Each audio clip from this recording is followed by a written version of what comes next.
everyone. Online class 7 English grammar lesson 2 sentence यानी कि वाक्य. What is a sentence? A sentence is a group of words that together makes some meaning. ठीक है. Sentence शब्दों का ऐसा समूह है या ऐसा अरेंजमेंट है जो आपस में मिलकर एक कंप्लीट अर्थ देते हैं, तो वो सेंटेंस कहलाता है. ठीक है. To be a sentence, some meaning is very important. A sentence should have the following characteristic. एक सेंटेंस में निम्नलिखित विशेषताएं होती है. देखिए, its words should be arranged in a proper order. यानी वर्ड्स जो हैं जो आपस में अरेंज करते हैं, तो वो एक प्रॉपर ऑर्डर में इस तरीके से अरेंज होना चाहिए कि आपस में मिलकर एक मीनिंग निकले ही निकले. अगर मीनिंग नहीं निकलेगी तो वो सेंटेंस नहीं कहलाएगा. जिस तरीके से एक वर्ड बनने के लिए लेटर्स को आपस में मिलकर एक मीनिंग देनी होती, तभी वो वर्ड कहलाता. ठीक उसी तरीके से सेंटेंस बनने के लिए वर्ड्स को आपस में मिलकर एक मीनिंग देनी होती है, कंप्लीट मीनिंग, तभी वो सेंटेंस कहलाता है. नाउ नंबर वन इज़ कि word should be arrange in a proper order. एक प्रॉपर तरीके से, एक प्रॉपर ऑर्डर में ही वो अरेंज होने चाहिए. जैसे कि पहले सब्जेक्ट आएगा, फिर वर्ब आएगा, ठीक है, फिर डिटरमाइनर आएगा, फिर ऑब्जेक्ट आएगा. इस तरीके से एक ऑर्डर होना चाहिए. ये नहीं कि कहीं भी कैसे भी कोई भी वर्ड अरेंज कर दे, तब वो मीनिंग भी नहीं निकलेगी. नंबर 2 यही है जो मैंने अभी आपको बताया कि it should be meaningful. Meaning होना बहुत ज़रूरी है. मीनिंग नहीं होगी तो वो सेंटेंस नहीं कहलाएगा. ठीक है. इसके अलावा सेंटेंस की और क्या पहचान होती है कि sentence always begins with a capital letter. Capital letter से हमेशा शुरू होता है and ends with a full stop, question mark और एक्सक्लेमेशन मार्क. और अंत में क्या लगता है इसके, या तो फुल स्टॉप लगता है या क्वेश्चन मार्क या एक्सक्लेमेशन मार्क. ठीक है. इससे हम सेंटेंस को पहचानते हैं. ना द टाइप्स ऑफ सेंटेंस कितने प्रकार के होते हैं. नंबर 1 इज असर्टिव सेंटेंस, जिसको कि डिक्लेरेटिव या स्टेटमेंट भी बोलते हैं. क्यों? क्योंकि ये सिंपली डिक्लेयर समथिंग. ये सिंपल तरीके से कोई ना कोई बात को स्टेटमेंट के रूप में, कथन के रूप में बताते हैं सिंपल तरीके से, तब वो क्या कहलाएंगे, असर्टिव सेंटेंस कहलाएंगे. अगर assertive sentence are of 2 types, negative या पॉजिटिव, अफर्मेटिव या पॉजिटिव, और दूसरा है नेगेटिव. ये 2 तरीके के होते हैं. अफर्मेटिव या पॉजिटिव सेंटेंस, जिनको कि बिना नॉट लगाए हम सिंपली इनको हिंदी में बोलते हैं स्वीकारात्मक वाक्य. बिना नॉट का प्रयोग किए हुए सिंपल तरीके से कोई बात कही जा रही है, स्टेटमेंट बोला जा रहा है. जैसे कि ornaments are made of gold and silver, my elder brother advise me on the matter. ठीक है. और जब नॉट या नेवर, नेगेटिव वर्ड्स को यूज़ करके जब कोई सेंटेंस बनाया जाता है, तो वो नेगेटिव सेंटेंस कहलाता है, जिनको हम बोलते हैं हिंदी में नकारात्मक वाक्य. इनकी मीनिंग निगेटिव में निकलती है. ठीक है. Ornaments are not made of gold and silver, my elder brother did not advise me on the matter.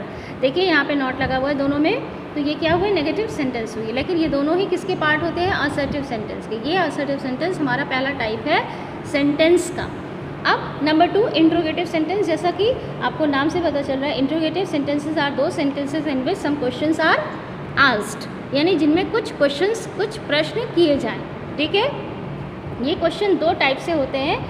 Yes और नो टाइप के क्वेश्चन, जिनका आंसर 1 वर्ड में यस या नो में दिया जा सकता है. और दूसरे होते हैं WH टाइप के क्वेश्चन, यानी कि WH वाले जो वर्ड होते हैं, when, where, why, who, what, ठीक है, सब WH से शुरू हो रहे हैं. तो ये इंट्रोगेटिव वर्ड्स हैं.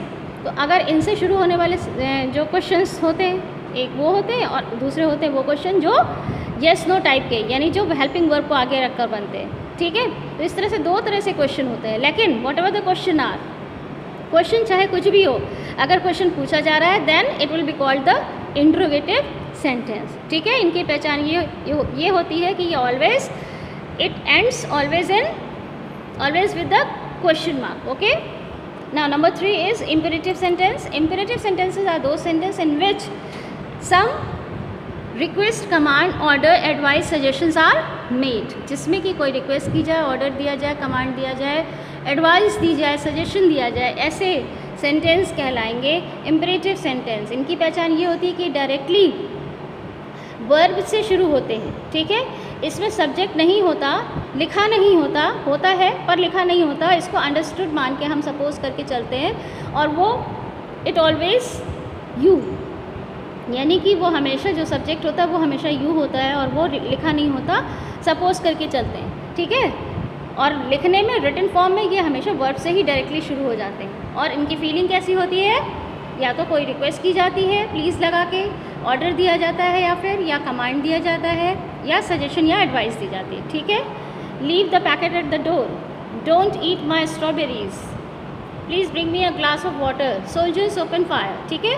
तो इस तरीके से ये जो सेंटेंसेस है, these are all of imperative sentence.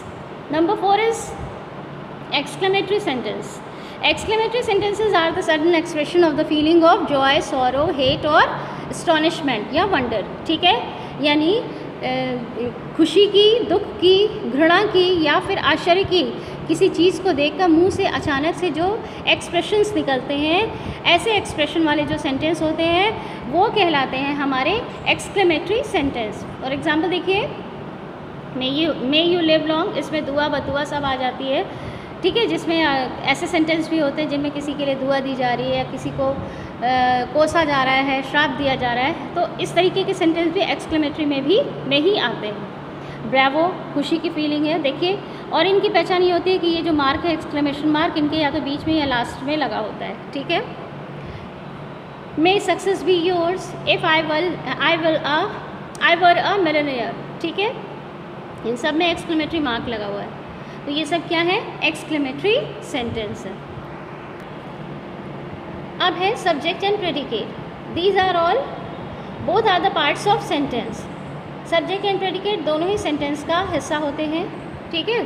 Sentence के दो हिस्से हैं, दो पार्ट होते हैं, subject and predicate. Subject, what is subject? Subject is that part of sentence about which something is said in a sentence, यानी सेंटेंस में जिसके बारे में कोई बात की जा रही, कही जा रही है, वो क्या कहलाएगा, सब्जेक्ट कहलाएगा। और what ever is said about the subject, it is called the predicate. जो भी सब्जेक्ट के बारे में बात कही जा रही या करी जा रही, वो क्या है, प्रेडिकेट कहलाता है। The part of sentence about which something is said in it is called a subject. The part of sentence which is said about the subject is called the predicate, ठीक है। एग्जाम्पल देखिए, the farmer does hard work. अब यहाँ पे किसके बारे में बात हो रही, फार्मर के बारे में, तो द फार्मर क्या हुआ, सब्जेक्ट हो गया। और इसके बारे में ये बात कही जा रही, तो ये क्या हुआ, पूरा प्रेडिकेट हो गया, ठीक है।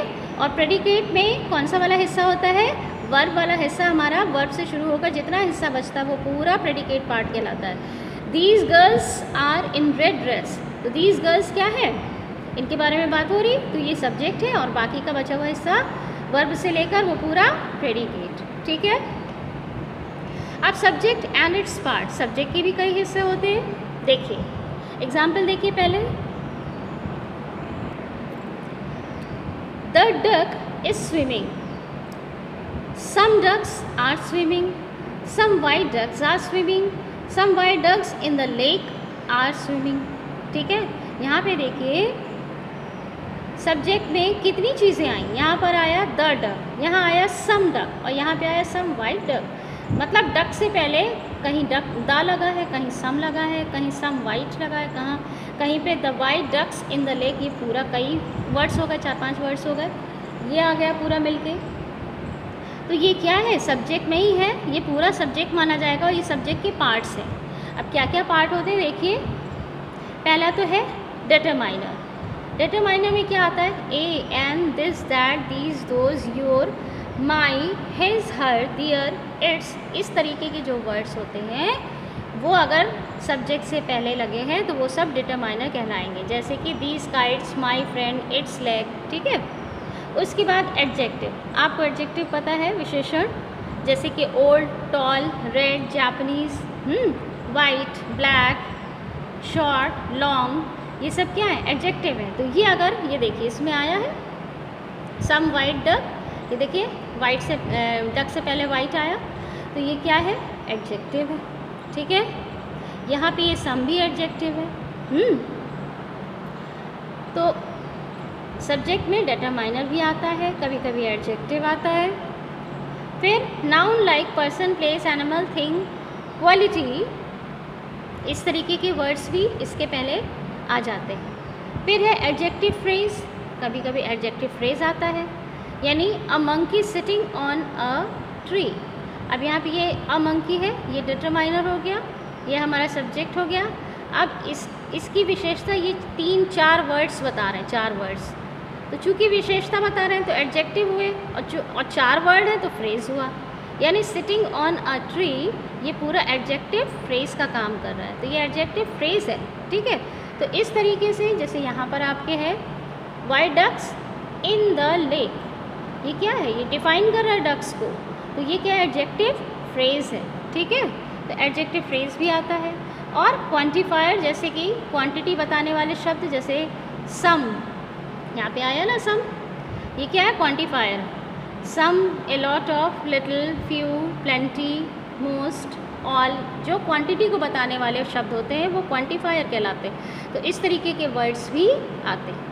तो इनमें से कोई एक या कोई दो या कोई 3 एक साथ सब्जेक्ट के साथ जुड़े हुए लगे हुए आ सकते हैं, ठीक है। तो ये सब सब्जेक्ट के हिस्से हैं। अब हम पढ़ेंगे प्रेडिकेट एंड इट्स पार्ट। जिस तरह से सब्जेक्ट के कई हिस्से होते हैं उसी तरह से प्रेडिकेट के भी हिस्से होते हैं। एग्जाम्पल देखिए, अ ब्यूटीफुल बटरफ्लाई फ्लोन, फिर a beautiful butterfly flown high, a beautiful butterfly flown over the flower, a beautiful butterfly flown to join the other butterflies. देखिए इस तरीके से प्रेडिकेट में भी कई हिस्से हैं। देखिए क्या क्या हिस्से होते हैं। A predicate has 1 or more verb, besides it may have objects और कॉम्प्लीमेंट। यानी प्रेडिकेट में एक से ज़्यादा वर्ब हो सकते हैं, उसके अलावा ऑब्जेक्ट्स हो सकते हैं और कॉम्प्लीमेंट हो सकते हैं, ठीक है। ऑब्जेक्ट 2 तरह के होते हैं। अगर एक से ज़्यादा ऑब्जेक्ट प्रेडिकेट में आ जाए तो 2 तरह के माने जाएंगे वो, एक तो इनडायरेक्ट और दूसरा डायरेक्ट। इनडायरेक्ट ऑब्जेक्ट क्या होता है, सारे लिविंग नाउन और पर्सनल प्रोनाउन वो सब इनडायरेक्ट ऑब्जेक्ट कहलाएंगे, जितने भी जीवित नाउन हैं और पर्सनल प्रोनाउन हैं, जैसे child, Vibha, Rakesh, Bhanu, dog, giraffe, he, she, they, you, ये सब क्या है, पर्सनल प्रोनाउन है और लिविंग नाउन है। तो ये सारे क्या हुए, इनडायरेक्ट ऑब्जेक्ट, ठीक है। डायरेक्ट ऑब्जेक्ट में क्या आएंगे, जितने भी लाइफलेस थिंग्स हैं, जितने निर्जीव वस्तुएं हैं वो सब डायरेक्ट ऑब्जेक्ट में आएंगे, जैसे फ्लोर, स्काई, स्टार, काई, टॉय, फैन, पोएम, ये सारे डायरेक्ट ऑब्जेक्ट हैं, ठीक है। तो अगर ये 2 तरह के आ गए तो इनमें से एक डायरेक्ट और एक इनडायरेक्ट है। एग्जाम्पल देखिए, माई smart brother made little children a nice kite. अब यहाँ पे माई स्मार्ट ब्रदर ये क्या है, सब्जेक्ट हो गया, मेड वर्ब हो गया, उसके बाद लिटिल चिल्ड्रन क्या है, चूँकि ये जीवित हैं तो ये इनडायरेक्ट ऑब्जेक्ट हुआ, और नाइस काइट ये निर्जीव चीज़ है तो ये डायरेक्ट ऑब्जेक्ट, ठीक है। The sentences with 2 objects can also be written as follows। अगर 2 ऑब्जेक्ट हैं तो इस तरीके से लिखे जा सकते हैं, My smart brother made a nice kite for little children। इस तरीके से भी लिखे जा सकते हैं, ठीक है। अब you presented a tricycle to her। तो इस तरीके से भी उस सेंटेंस को लिखा जा सकता है। तो आपको समझ में आया कि जो प्रेडिकेट है उसमें 2 तरह के अगर ऑब्जेक्ट आएंगे तो एक डायरेक्ट और एक इनडायरेक्ट माना जाएगा। कॉम्प्लीमेंट क्या होता है, a complement completes the sense of sentence. Complement complete करता है सेंटेंस के सेंस को, यानी कॉम्प्लीमेंट का मतलब क्या होता है, पूरक शब्द, पूरक जो अर्थ को पूरा करे, ठीक है।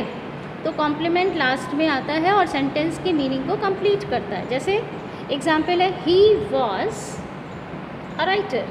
अब देखिए, ही वॉज लिख के छोड़ दिया जाए और राइटर ना लगाया जाए तो इसकी मीनिंग अधूरी है, इसलिए यहाँ पे राइटर क्या है, अ राइटर कॉम्प्लीमेंट, ठीक है। तो इस तरीके के वर्ड्स जो कि लास्ट में वर्ब के बाद जुड़कर उसके अर्थ को कंप्लीट करें, सेंटेंस के अर्थ को, तो ऐसे वर्ड्स कहलाते हैं कॉम्प्लीमेंट, ठीक है। तो इस तरीके से आपका ये लेसन कंप्लीट हुआ।